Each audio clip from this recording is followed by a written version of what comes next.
आपकी जो यानी पीटीआई के कुछ रहनुमा आप पर तनकीद करते हैं, उसका जवाब आप भी दे देते हैं। तो आपकी और पीटीआई की एसोसिएशन का आजकल ताज़ा तरीन सूरत-ए-हाल क्या है? दूसरा, बानी पीटीआई के साथ आपकी आखिरी मुलाकात कब हुई? क्या आप उनसे राब्ते में हैं?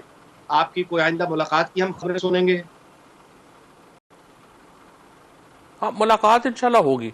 खान साहब से मुलाकात होगी और जो राब्ते भी मेरे पीटीआई की जो सीनियर लीडरशिप है, जो पुरानी लीडरशिप है, उससे तो राब्ते रहते हैं। जो नई लीडरशिप है, जाहिर है उनको तो देखें, वो तो पीटीआई में ज़्यादा लोगों को वो भी नहीं जानते और हम भी उनको नहीं जानते, लेकिन जो पुराने लोग हैं सारे, उनसे तो राब्ते भी रहते हैं, गुफ्तगू भी होती है और एक्सचेंज ऑफ व्यूज़ भी जो है वो रहता है। और मेरे नज़र के में जो पीटीआई की जो अपनी पॉलिटिक्स है, वो तो जाहिर है अभी भी एक क्राइसिस का ही शिकार है। अगर पार्टी का सबसे बड़ा मसला इमरान खान के बजाय ये हो कि अब मरवत साहब ने रहना है पार्टी में या नहीं रहना, तो जाहिर है कि पार्टी की सियासत जो है उसको अब क्या कहेंगे, वो तो क्राइसिस ही कहेंगे ना, और क्या कहेंगे। तो अभी मुझे लगता यही है कि पीटीआई की अपनी पॉलिटिक्स तो ठीक है, उसको वो क्राइसिस में है, अभी बहरान में है, उससे निकल जाएगी। लेकिन असल चीज़ तो ये है कि इमरान खान क्या सोचते हैं। तो पाकिस्तान की सियासत के ऊपर पीटीआई के अंदरूनी सियासत का कोई बड़ा फ़र्क पड़ता नहीं है। वो इमरान खान की सोच पे जो है वो उसको लेके चलती है। सो इमरान खान, मेरा ख्याल है कि वो तो अब इंडिकेशन दे चुके हैं कि डायलॉग होना चाहिए। तो मुल्क की सियासत तो इमरान खान की सोच के ऊपर चलेगी। पीटीआई की अंदरूनी सियासत क्या जा रही है उसका कोई इतना फ़र्क नहीं पड़ता। अच्छा, अब ये कौमी हुकूमत प्रैक्टिकली यानी आपके ख्याल में पार्लियामेंट में बहस के बाद वजूद में आ सकती है? इसकी यानी आइन में क्या हैसियत है? ये किसी बाहमी यानी आसिफ अली जरदारी सदर मुमलिकत होने के नाते ये दावत इस तरह की दे सकते हैं नेशनल डायलॉग की, या ये कौन करेगा? मतलब है कि रेगुलेटर कौन होगा? नहीं, वो तो अगर तीनों जमातें आपस में मिलती हैं तो फिर तो जाहिर है पार्लियामान में तो फिर 2/3 या 3/4 मेजॉरिटी हो गई ना, तो पार्लियामेंट तो कुछ भी कर सकती है। उसने अपना एक, असल में तो देखिए, आसिफ जरदारी, नवाज शरीफ और इमरान खान, और तीन लोग ये हैं, और जाहिर है एस्टेब्लिशमेंट के आपके लोग हैं। उन्होंने आपस में बैठ के एक मुत्तफिका कह लीजिए किसी शख्स के ऊपर उंगली रखनी है कि फिलहाल आप इसको रख दें। 2 साल में मेरा ख्याल है इमरान खान नहीं मानेंगे और शायद नवाज शरीफ भी ना माने। हो सकता है 1 साल के ऊपर एक कौमी हुकूमत जो है वो बनाई जा सकती है। 1 साल के ऊपर एक कौमी हुकूमत बना के, और उसके दरमियान में ज़ाहिर इलेक्शन कमीशन जो है उसने रिकॉन्स्टिट्यूट होना है। इस इलेक्शन कमीशन के नीचे इंतखाबात तो ज़ाहिर एक डरावना ख्वाब है जो तहरीक इंसाफ तो कभी भी कबूल नहीं करेगी।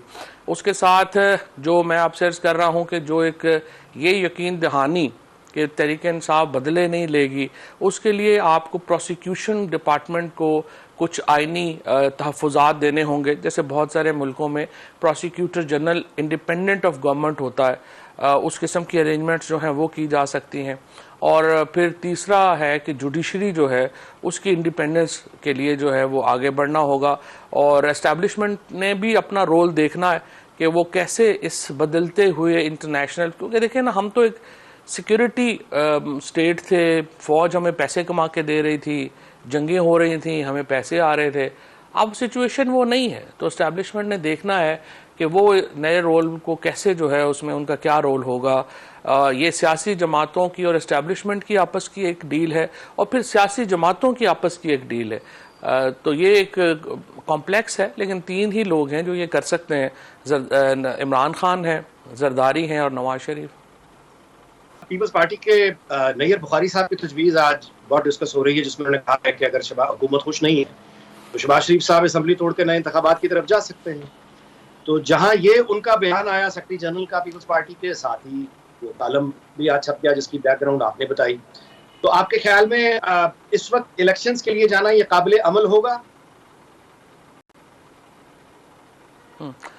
इलेक्शन में जाना तो इसलिए मुश्किल होगा कि इलेक्शन का मतलब तो यह है कि तहरीक इंसाफ को 2/3 3/4 मेजॉरिटी जो है वो मिल जाए, क्योंकि इस वक्त तो इमरान खान का इलेक्शन में तो कोई मुकाबला नहीं है।